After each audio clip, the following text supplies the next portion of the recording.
Hello, my name is Jacob Kalen with Power Pet Dog Training, and today I'm going to take you through a day train I've just recently had with a 6-month-old puppy. Now, for the most part, this is your typical 6-month-old puppy.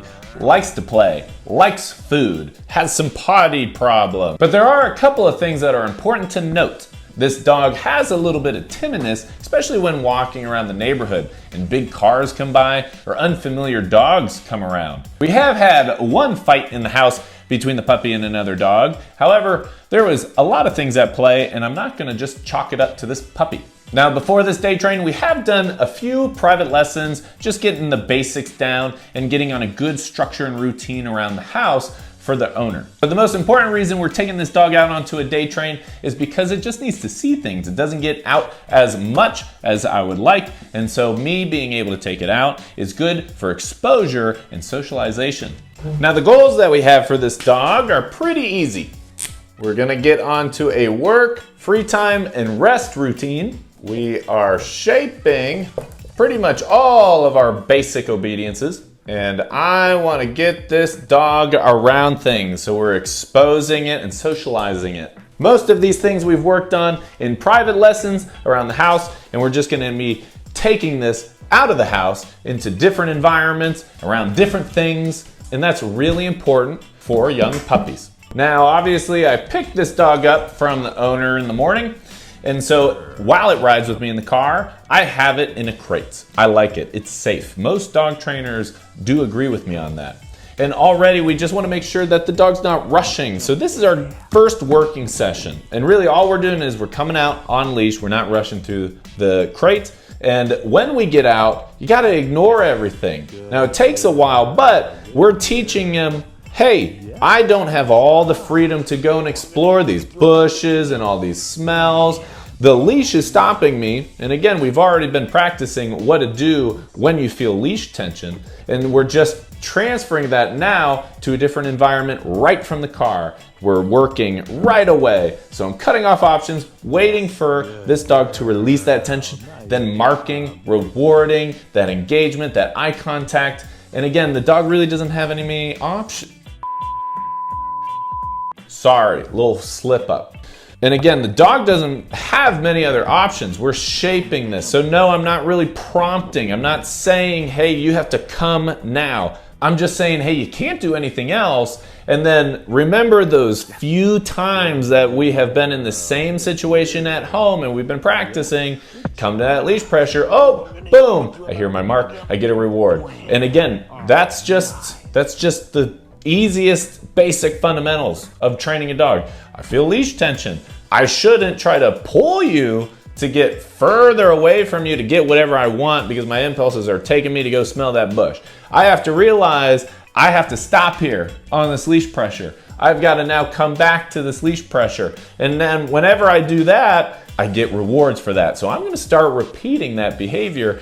And we do this again, starting very small distractions to no distractions inside the house, maybe in the backyard. Now we're at my house, completely different environment, so it's a little bit more challenging. So we start right from the car, right out of the crate, right out of the trunk, and I'm just gonna get just a few good reps in, maybe 5 good reps in, I believe I did on this, and then I'm just releasing for disengagement. So now this dog can be released and smelling. It's just, now it gets to explore. I give it what I want. And as we move to pretty much the backyard working area, as long as we're moving in between our working sessions and you're on leash with me, you just can't pull me. So as we're getting to the backyard, you just can't pull me. The easiest way to shape that is, again, oh, I'm gonna stop. Put that dog in that same position. Now you feel that leash pressure, you gotta come back. Now we're at a gate. Now I'm just gonna make sure, again, just like the crates, you don't rush through the gate. And then when you get on the other side, I'm actually gonna bring you back in to this area so that, again, you have to pay attention to me. And you don't just get to go through this transition and just act on impulse. So we did this at home before with the front door. Now it's just the same kind of deal, but at a gate. And it's important where, again, in these transitions is where you would even start your work with your dog. It's not free time. We don't just run out the door and get to go smell everything and interact with everything and hyper focus on everything outside that door, you gotta still pay attention to me. Even if I'm only spending 5 minutes to do so or taking 5 reps, that's the routine. Work. We wanna work first, then you get free time. So now as we're just going in the backyard, I'm just letting this dog disengage. Just disengage, smell around, explore. You can see the tail's kind of tucked. It's just a little overwhelming. New place. Again, this dog has a little bit of some timidness. So what do? We change we switch it up. We switch it up. I want to just get this dog playing. I put him on a long leash and I'm giving this dog now more freedom. This is work, but really we're just having fun. I'm just changing the tune and I'm letting the dog have all this leash, all this freedom. Now it's just not pulling me around everywhere and it gets to explore. It gets to have that enrichment and explore, but not drag me around. That's the beauty of the long leash, especially with puppies. And just when I get the opportunity as this dog's smelling around and it hits the end of the leash, I'll practice some recalls, prompt it back to me. This isn't really a structured working session. I just so happen to be getting this dog to engage with me for a little bit, do a little something, coming in the heel, lay down, and then boom, you're back to free time. I'll release you. You gotta work with me for a little bit, and then I'm gonna release you to that free time, and now you just get to explore in the backyard, right? Again, occasionally I'll maybe be calling you back to me, but then we get into our next real structured working session, practicing place. I mess up. I put the dog on a long leash. It was like, no, I got so much freedom to go away from it. So we took that long leash off, put it on the short leash, and just started to cut off those options. Again, we've practiced place. I kind of assumed this dog would be a little bit better with place, but I was wrong. Take that freedom away, go back to just shaping, targeting that target, getting onto that bed. I'm using a bed at home for some familiar sense and something to easily transition back to the home. But it's a little raised, it's on this dog cot, so it's elevated. It's easier for this dog to identify. We've been going back and forth now. This is probably, I don't know, 10 reps in. Dog's beating me to place. Dog's doing so good identifying it. Now we're throwing in the long leash again. Now we're throwing in some more distance, some more duration of the dog staying on there. And then again, now we just play. Now I'm released. We did a little bit of work.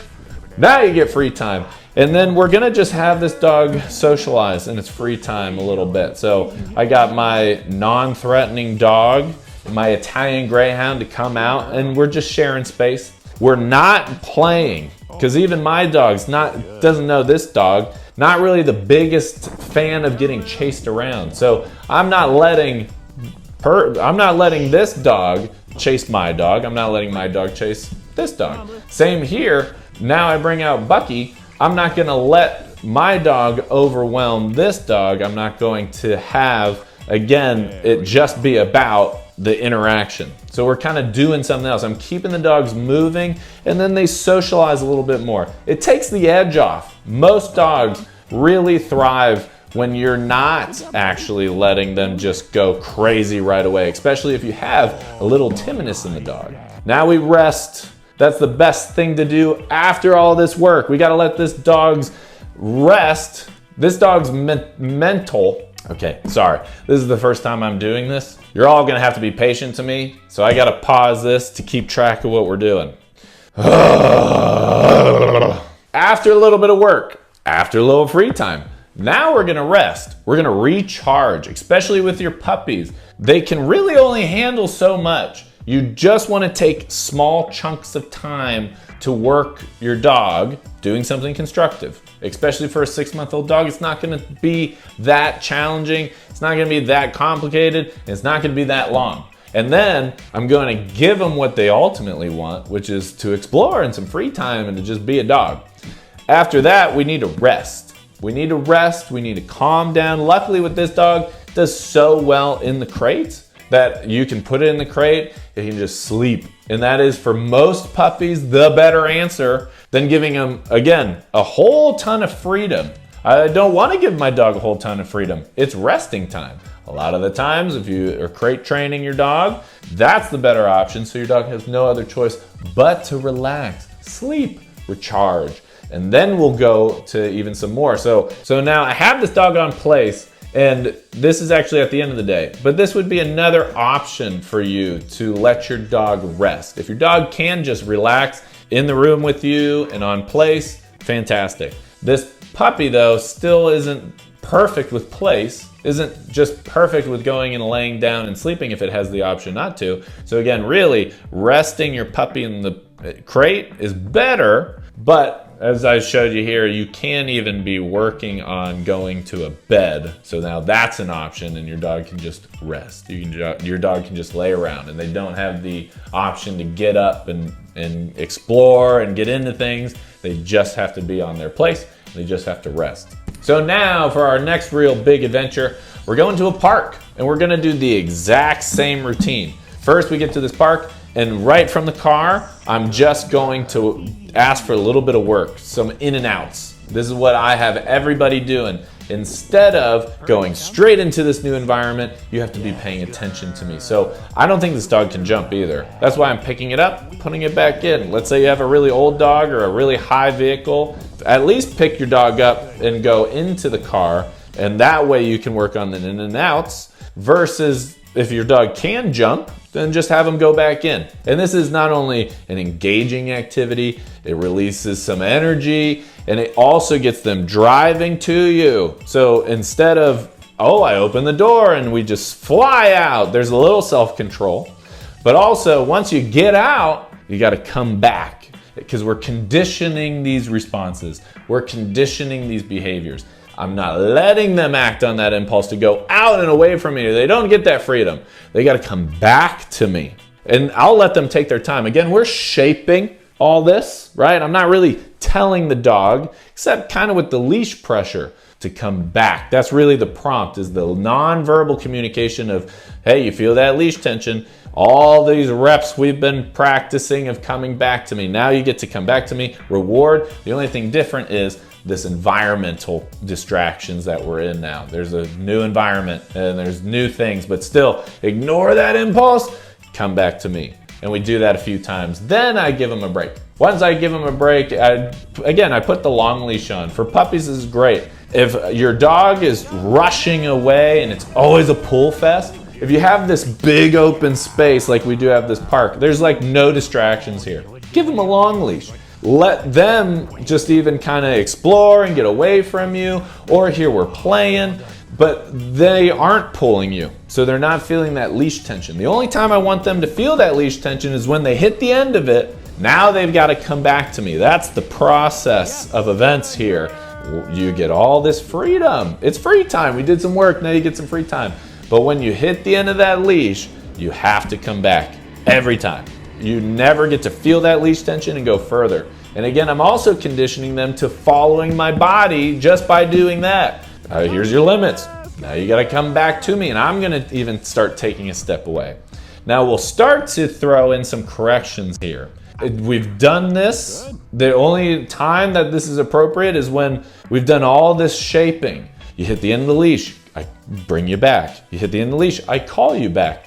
The end of the leash now is just, again, there's some shaped and conditioned behavior coming back to me. I now think it's appropriate to incorporate a correction after that, when there is a known behavior of coming back, coming back. Now, before the dog hits the end of the leash, I throw this pop in. So instead of feeling consistent pressure, and then they release it, and then they come back, now I'm prompting it. So you get close to the edge where you normally come back. Now I'm prompting it, and I'm using this leash pop as a correction. Totally different feeling, sensation, different attitude. The dog knows what we want them to do. Everything's good, hunky-dory. Well, now I'm teaching them what I don't want them to do. And most of the time, again, they just go back to doing what you've been conditioning, what you want them to do. Instead of correcting all the time, and you get in that life of just yanking on your dog, I do some direction changes. I stop the dog from acting on impulse all the time. Can't chase that bird.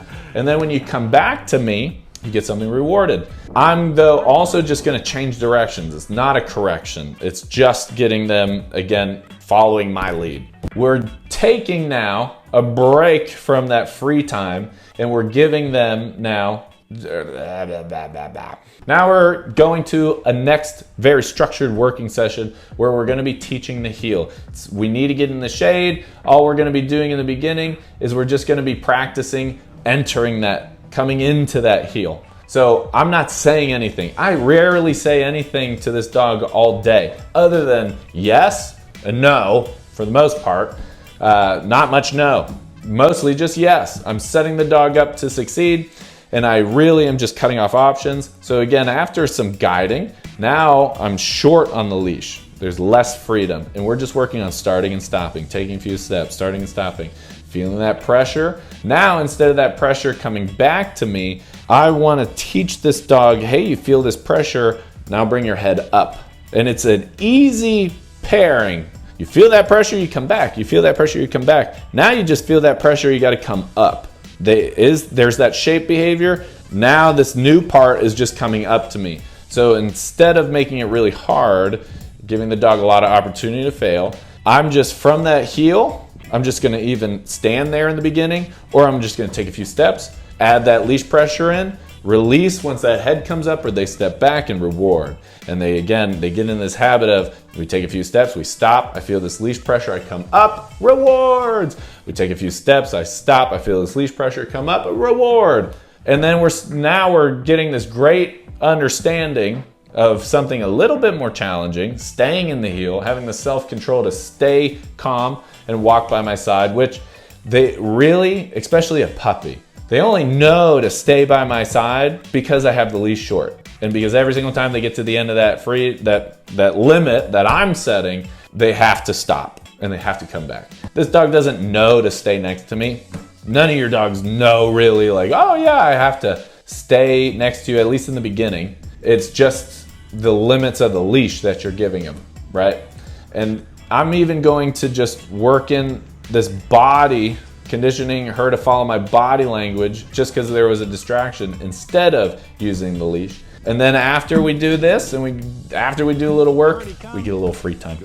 We get a little free time, and I'm just really, I guess I did another heel. And we did some more short leash. Just kidding. I gave her a little bit of a break, and I guess that was a much shorter break than I anticipated, and we're back to the heel and the short leash. So now we're just doing it in a different scenario, and we're piggybacking off of the working session that we've been doing in that underneath that barn. Now we're just doing it on the sidewalk, and we're practicing the same thing, and instead of giving her some free time, I guess we're still doing some work. We're just doing it in a different way.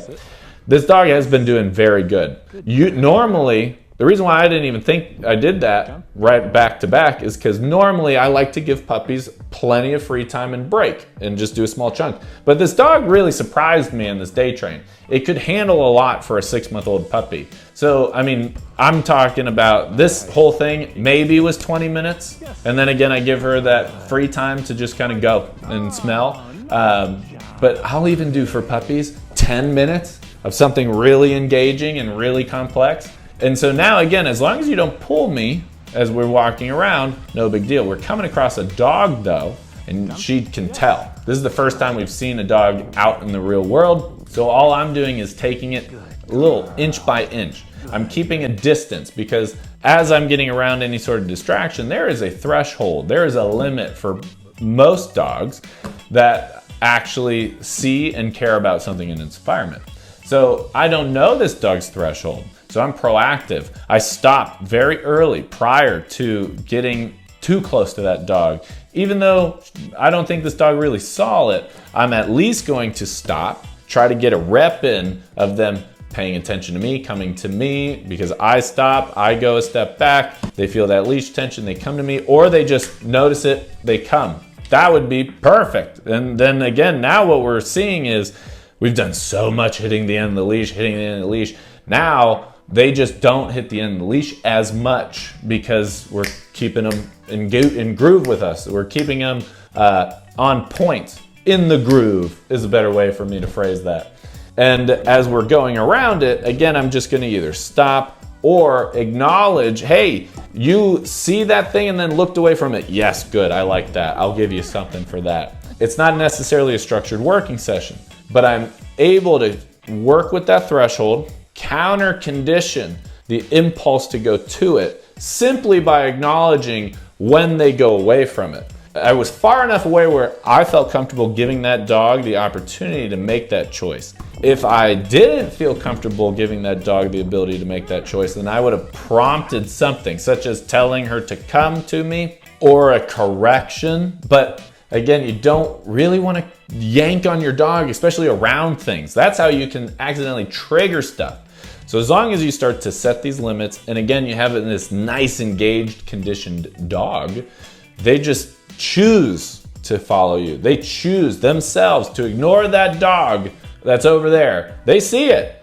When they make that choice, now I'm just acknowledging that. I'm counter conditioning the impulse to go there, and I am getting them more in tune with me, engaged with me, and ignoring distractions that are around us. And that's just, again, because we've worked first, then we got some free time, and we're shaping this relationship. We're shaping this relationship of following me, paying attention to me, caring about me more than the environment and the things that are around us. We've shaped all that. So this dog's just doing it. It's amazing how it works, where the training isn't me just telling the dog what to do all the time and just barking orders at it. I've set this dog up so much to make choices of following my lead and engaging with me. It just wants to do what I am doing, and it doesn't care about what's going on. And yeah, I got food and I got toys because I'm really freaking awesome.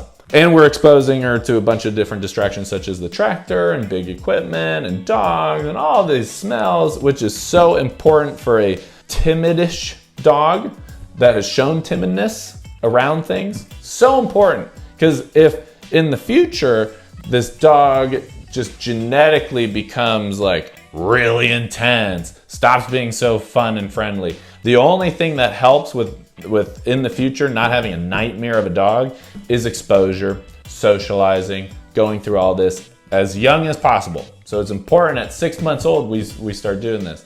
And then we go into the crate, we have some water. Now it's rest time. So now I'm gonna take maybe 30 minutes to drive to our next location, give this dog some opportunity to recharge and rest and sleep while she's in the crate. Now altogether, that whole first trip to the park maybe was an hour, maybe. We did first just some work right out of the car for like 5 or 10 minutes. Then we gave him 5 or 10 minutes of free time. Then we spent like 20 minutes of actually working on the heel and the short leash. Then we gave again like 10 minutes of free time. And now we're back into the car and going to our next place. And we're gonna have like a half hours of rest, 45 minutes of rest. And you might even wanna do longer. You definitely wanna do longer. I just have this dog on a day train.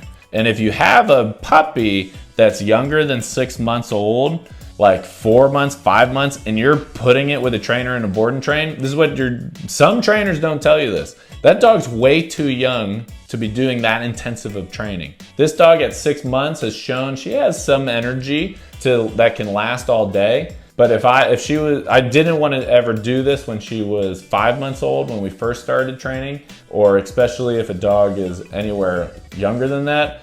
They can't handle the intensity of a whole day of training. Again, little chunks of work is all you need to really be doing right now, especially with a young puppy or any dog in the beginning of training. Small, fun, successful working sessions is going to do so much than in super long, intensive stuff, because it won't last and it won't transfer home. If you have such a young puppy, they might get into the groove in that board and train that you sent them to at the facility with those trainers. But when they come home, they still have potty issues. They're still chewing up stuff. That's just puppy things. And it did not get fixed at the board and train. And then you're just wasting money. Because what you should have done is you should have just done this stuff yourself at home. You shouldn't have thrown your puppy somewhere unless it's doing some sort of work, like an actual job. That's a different story. Then, most of the time, those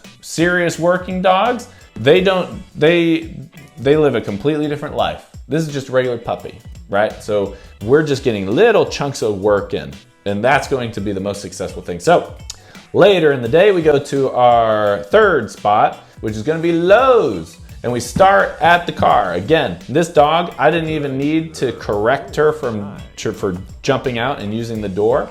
She just naturally stayed in the crate. That's what we want to see. That's some good response. That's shaping these behaviors. And we do the same thing we've been practicing. Now I'll start to maybe throw in some verbal prompts to her. Come when you hit the end of that leash. Because we've done it so much today. We've shaped that. Now we should be prompting it.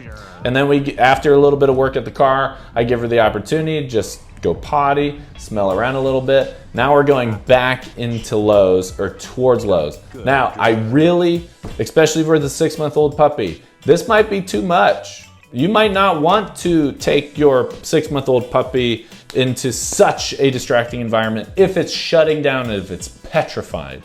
This dog surprised me. This dog actually was pretty stable. But with all dogs, before I get into such a highly distracting environment with so much close quarters and congestion, I'm gonna first, right in the beginning, right outside of the highly distracting environment, I'm just gonna work on our EMS exercise, which is in our fun little handbook. The EMS exercise is a staple of our training, and it's what we wanna do before we're getting into super distracting environments, and just in chunks along the way. We want to check to see, hey, how is our dog engaging? Let's get some back-to-back reps of engagement before I'm just going to walk into a super distracting environment, whole bunch of distractions that's just going to take their engagement away from me. So we practice. All I do is outside of this, the lawn part of Lowe's, we're just stopping.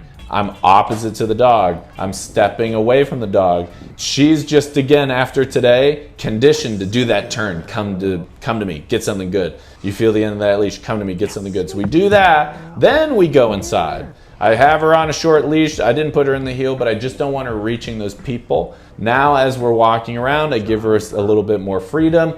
And again, we're just practicing stopping. And now she doesn't even hit the end of that leash. She just stops with me. That's a conditioned response. And I'm not telling her to. She's just doing it. That's nonverbal training. That's what you want to be practicing. Now, we're going to do a little more structure. She's doing so good. Now, if she wasn't doing this good, I probably wouldn't be doing this. I'd just be dipping in and dipping out of the congestion. But here she's doing so good. We're practicing that short leash again. We're stopping. We're practicing. Taking just a little bit of some distance and then stopping. I think I throw some corrections in here because again, she's doing good. Would I be doing this if this dog was shutting down? No, I would not. You'd be forcing the dog to do too much. You'd be flooding it with stress. This dog wants to work and it can ignore the environment. I throw even again some corrections in just because it's doing so well, it can handle it. We've had so much shaping done today. I think it can handle it. And again, here we're just stopping. We got some big noisy distraction. Even instead of a correction, I'm just stopping. It takes a while, but again, she makes that connection. And then after such great work, she gets a little free time. We leave, I think we do some bathroom again, we do some potty again, then we come back in. When it comes to interacting with people, don't just let your dog go up to people at random. Work, free time, rest. That's the groove, that's the routine. So even when it comes to socializing with people, first, I want you to pay attention to me. Then you get to socialize. So before we got to say hi to anybody, we did some work. We did some engagement, we did some heel, we were ignoring people, we left. Now when we come back, even just passing this lady, first ignore it. Don't let your dog act on their initial impulse. Let them first come back. I even tell her, hey, hold on, I'm gonna get this dog back to me. I'm gonna get this dog to engage. Perfect. Now I release her to go say hi. All of a sudden, this fun comes from me still. I'm not gonna let her jump, obviously. That's just restriction. I'm just restricting that freedom.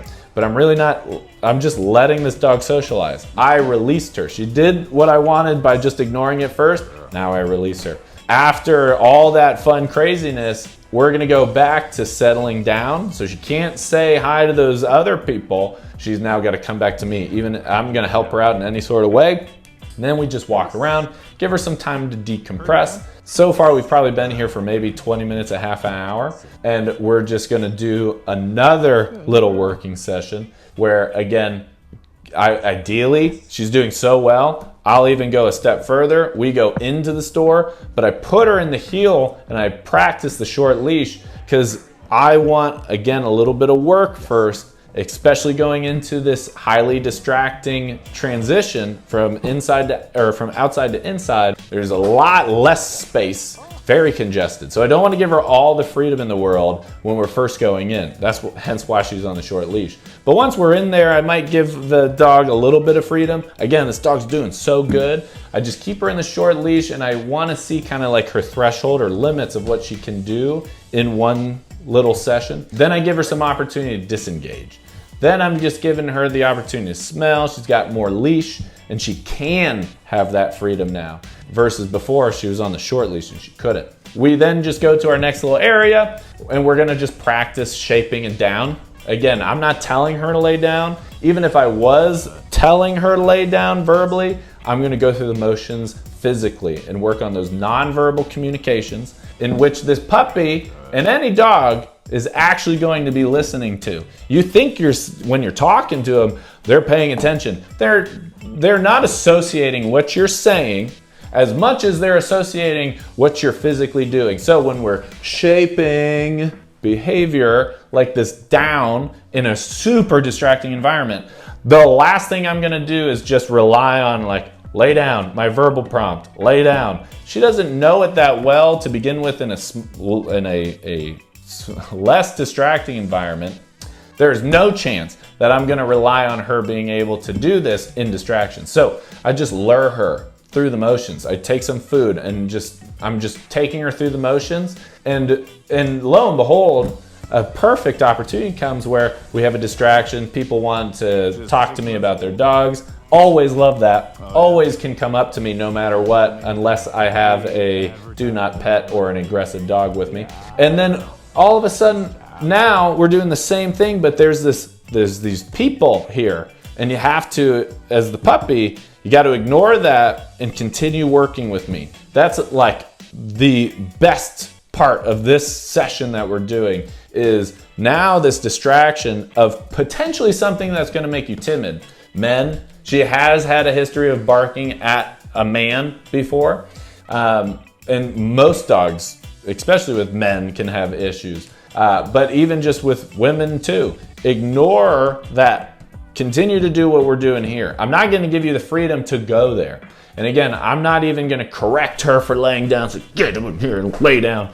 I'm just not going to let her do that. She's now just cool. She's relaxed. Even after saying hi to those people, she's cool. She's relaxed. Now I let her go say hi. Now all of a sudden this is, again, coming from me, and now she gets to socialize. At first, especially going up to a guy, right, that she doesn't know, the fact that she had to ignore it means that she's showing me she's okay sharing space with this individual. A dog will quickly tell you that they are not cool with that person being there in just that one situation. If she would have tried to run away, or if she would have tried to rush to it, even if it was a friendly, like, oh, I gotta go say hi, that's an impulse that we are not letting her act upon. We're trying to get this dog to be exposed to distractions, but especially because she's a little timid, even if she was super friendly, I'm not letting her act on that impulse to first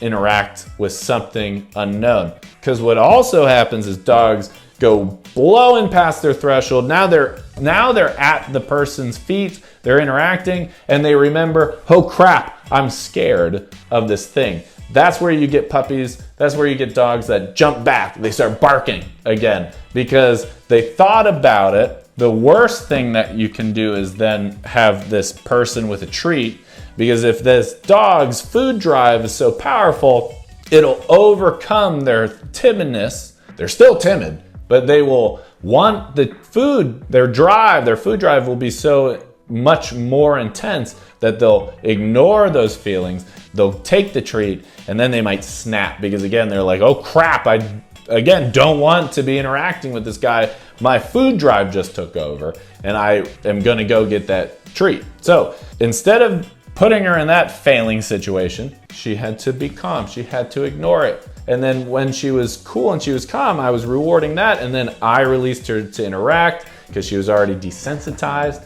And then lo and behold, beautiful interaction, great experience, great socialization, no problem. And then I want to leave on a good note after something like that. So we just walk around. Honestly, I should have just left after that, because now I have all this potential for something else to happen.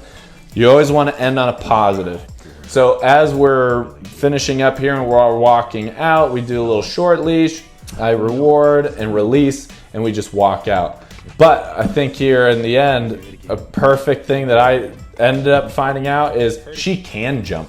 She can jump into the car. So we worked on that a couple of times, but she could do it this whole time, which is just perfect for your practice of getting in and out of the car instead of picking your dog up. Obviously, we want them to jump in. And then you get to have a nice fun activity whenever you first get to a place. Let's go in and out of the car. Every single time you go in, that's the better thing than coming out and being just flooded with all these distractions. So that was a typical day train with me at Power Pet Dog Training. So I put, again, together a nice fun system. And I'm gonna show the world. That's what all these papers are. I'm not that good. Lay down.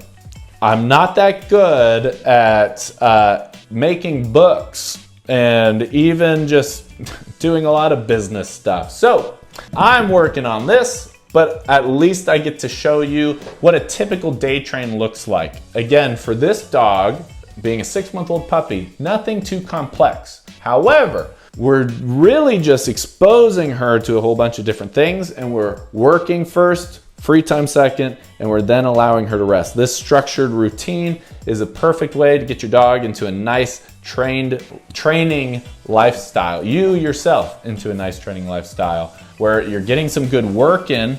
Lay down, thank you. And then once you're, it allows you in your day-to-day to get a little work in. Even if it's just one working session, that's way better than nothing. And that gets the ball rolling. So when you start to get in that work, free time, rest routine, you're actually able to teach your dog, hey, when we work together, it's gonna be fun. And there's a difference between us working together and you having all this free time and freedom. Most of the time, that's very non-structured in you and your dog's life. It's just kind of willy-nilly. Well, we're training. So we're gonna get very structured. We're gonna be very proactive in our training. And if you are just starting out, remember to just shape behavior. Don't even worry about prompting commands to your dog and talking to them. First, just work on shaping the behavior that you're looking for by cutting off certain options and allowing your dog to make these choices a lot quicker and easier, even on their own, and you're just rewarding those choices. Then once you have shaped behavior, you can start prompting it. And then what comes after prompting that behavior? Proofing it. And we'll get into more of that. That was too much for this dog, and that's pretty much too much for this video. Do I have anything else? I don't know. I'm gonna be doing this more. This is fun. I had fun. I'm not that good at talking to the camera just yet, but we'll get better. Should I have like an outro? Something? I don't know. What should be our outro? Kai, what should be our outro? Huh? Do you wanna come up? Do you wanna say hi? Oh my gosh. Is this our outro? Do you like that? Huh? Were you sleeping this whole time behind me? Blue, do you want to be a part of this? Oh, Blue wants to be a part of this. She says, hello, I'm Pooks. All right, goodbye.